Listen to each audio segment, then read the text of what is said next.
Hey everyone! Today I'm reviewing this compilation of short stories and poems by Edgar Allan Poe.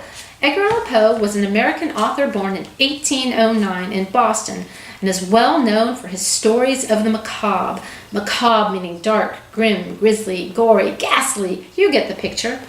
One of my favorite stories in this book is called The Telltale Heart. It's the story of a man who decides to murder his elderly neighbor because of the man's pale blue vulture-like eye that made the man's blood run cold when he looked at him.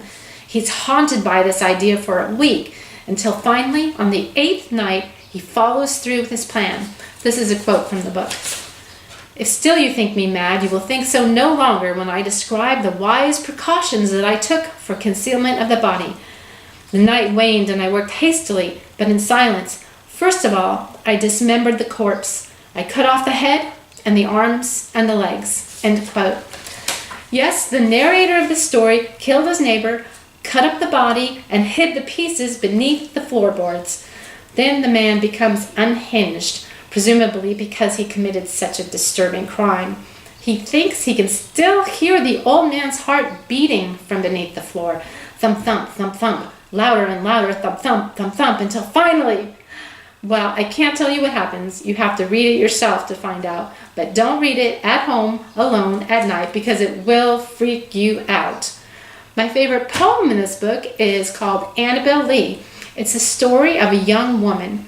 It was many and many a year ago in a kingdom by the sea that a maiden there lived who you may know by the name of Annabel Lee. The narrator of the poem professes a love so strong for Annabel Lee that he claims even the angels envied them, and thus they caused her death. The angels not half so happy in heaven went envying her and me.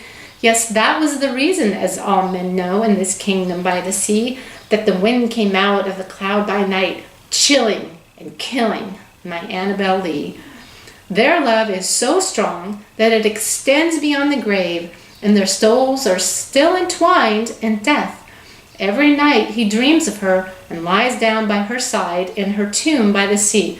That's pretty creepy, but I guess it's kind of cool that someone could love you that much. So, what was Edgar Allan Poe's fascination with death?